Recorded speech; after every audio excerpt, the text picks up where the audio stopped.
Hello students. In this particular video, we are going to discuss about 10 management roles by Henry Mintzberg and 3 different skills required for a successful manager.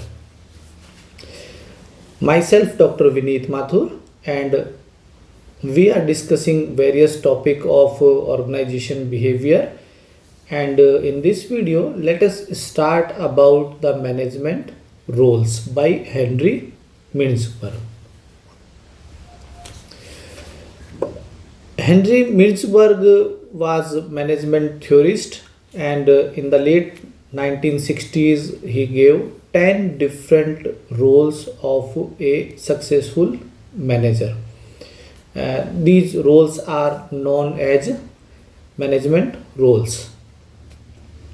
These 10 roles are categorized into 3 category.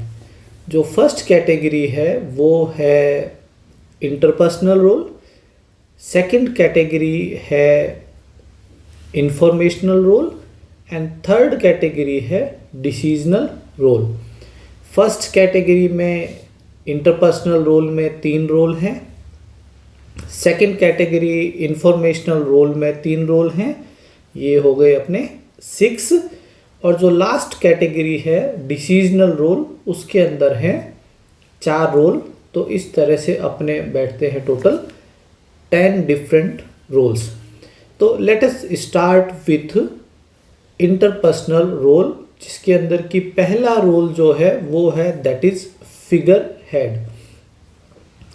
A manager is somehow symbolic head of your organization.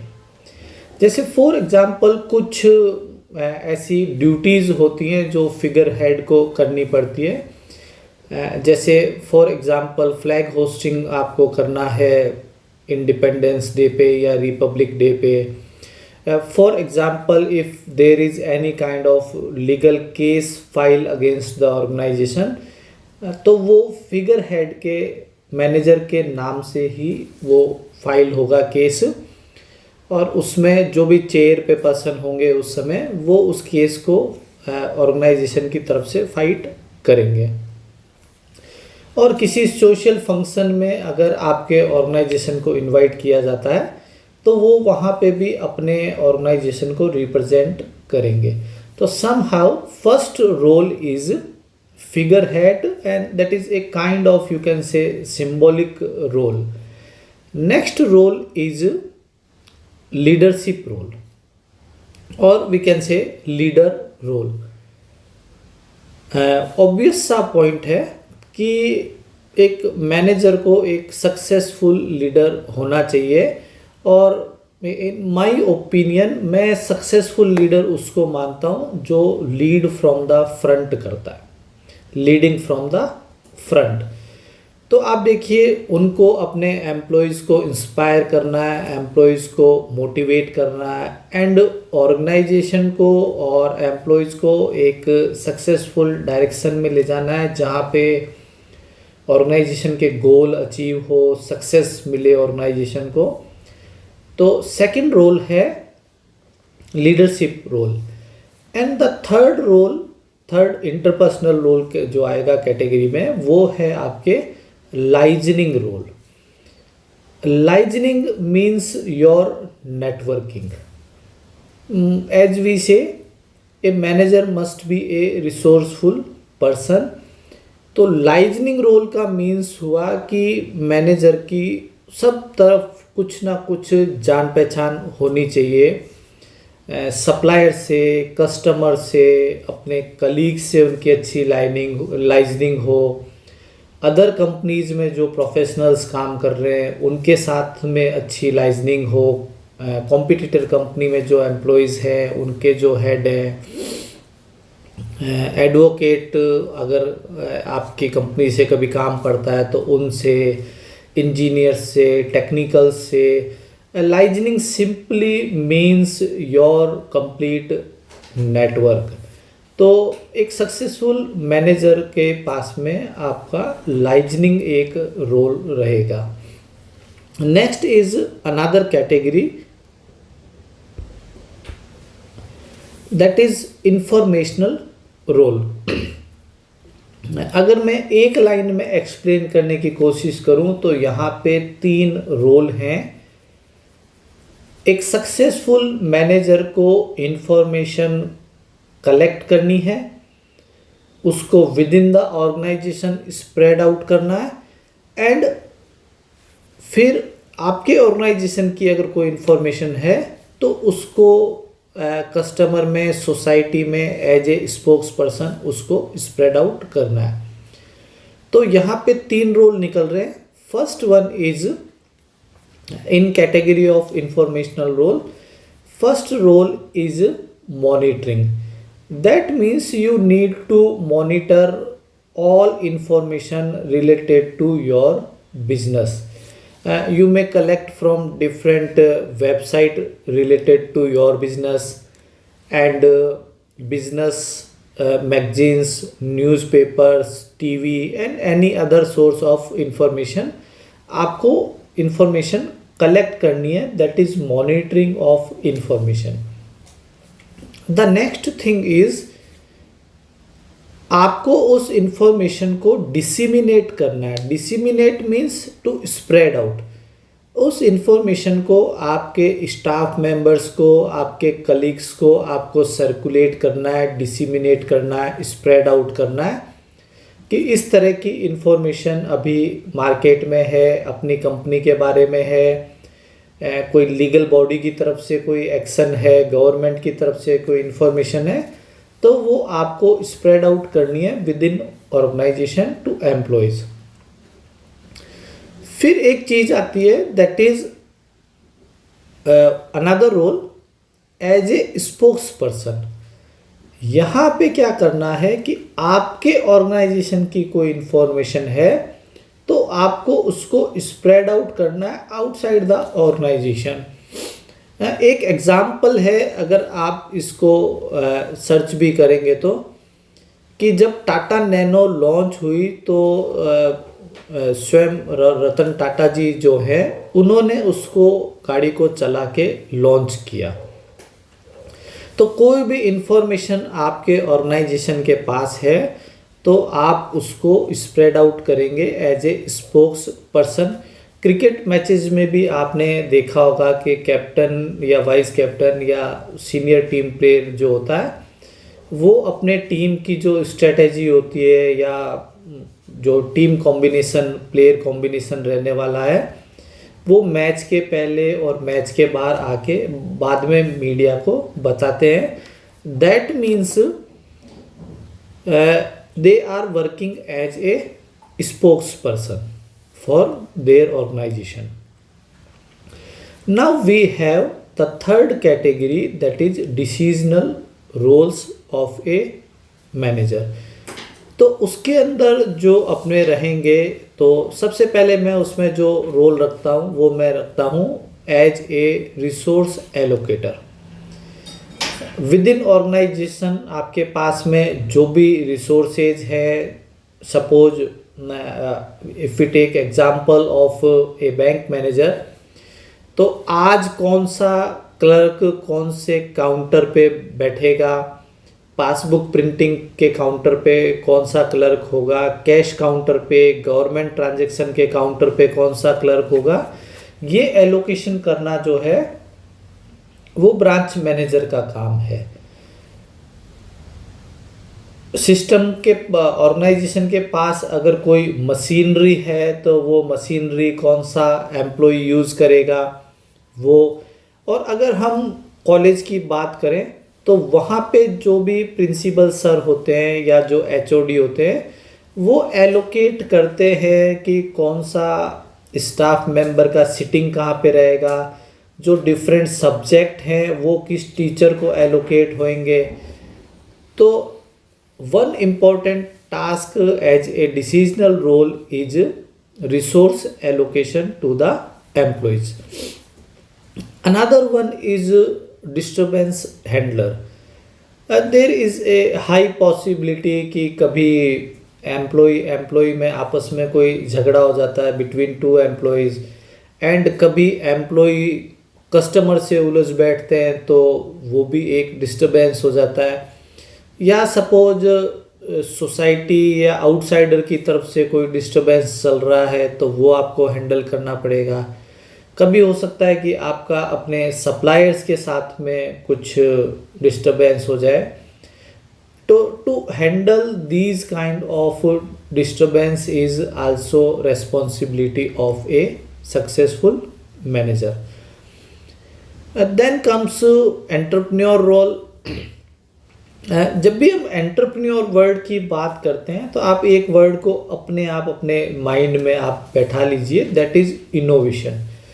As a entrepreneur manager is always looking for new product development, new marketing strategies, how they can reduce the cost of product, how they can gain more market share, how they can compete or beat competitor। तो कुछ भी नया करने के लिए, चाहे वो product से रिलेटेड हो, चाहे मार्केटिंग स्ट्रेटेजी से रिलेटेड हो, somehow manager must be a innovative kind of person or a kind of entrepreneur kind of person। And then we have the last, or we can say 10th function of a successful manager, that is negotiator। That means manager is representing your organization in any meetings. आप कहीं पे भी meeting में जाते हैं तो आप अपने ऑर्गेनाइजेशन को रिप्रेजेंट कर रहे हैं, एंड आपको ट्राई करना है कि आप अपने ऑर्गेनाइजेशन के लिए बेस्ट डील लेके आए। जितना बेनिफिट आप गेन कर सकते हैं आप उतना बेनिफिशियल डील अपने ऑर्गेनाइजेशन के लिए निगोशिएट करें। whether you are dealing with customers or supplier or some social representatives, आपको उनके साथ में निगोशिएट करना है और अपने ऑर्गेनाइजेशन के लिए बेस्ट डील आपको ट्राई करनी है। So this way we conclude 10 different roles of a successful manager by Henry Mintzberg, और इनको अपन ने 3 कैटेगरी में डिवाइड किया। First one is interpersonal role, second one is informational role, and the last one is decisional role.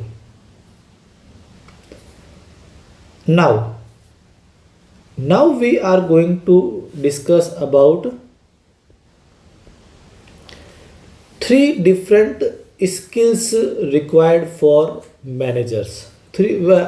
Honestly there are n number of skills required for a successful manager, but yes, according to Robert Katz, एक theorist हुए Robert Katz, according to Robert Katz there are 3 important skills जो कि एक successful manager के लिए required है। The first one is technical skills। Technical skills are those skills which we can learn from some kind of coaching organization or any training center। जैसे for example आपको MS word सीखना है, MS office सीखना है, तो आप कोई organisation join कीजिए, कोई कंप्यूटर सेंटर ज्वाइन कीजिए, और वहाँ पे आप MS वर्ड की, MS ऑफिस की 2-3 महीने की ट्रेनिंग लेके आप MS वर्ड सीख सकते हैं। तो that is a technical skills. Even जो सर्जन हैं जिन्होंने MBBS किया है वो लोग कौन है? इंडियन सिनारियो में जिनके पास में 12th में साइंस थी, उन्होंने एग्ज़ाम क्रैक किया और 4-5 साल की एक मेडिकल डिग्री की, और उनको हेल्थ रिलेटेड चीज़ें, बॉडी रिलेटेड चीज़ें उनको आ गई और वो सर्जन, डॉक्टर और इस तरह से वो बन गए। तो it may be A surgery, it may be coding, it may be mechanical engineer, it may be word processor का जो लर्नर है. All these skills are technical skills, and importantly we can learn technical skills from some kind of course, school, colleges. Then we have human skills, and I think this is one of the most important skill required for a successful manager and even for a successful life. आपको life में बहुत सारे human being से interact करना है.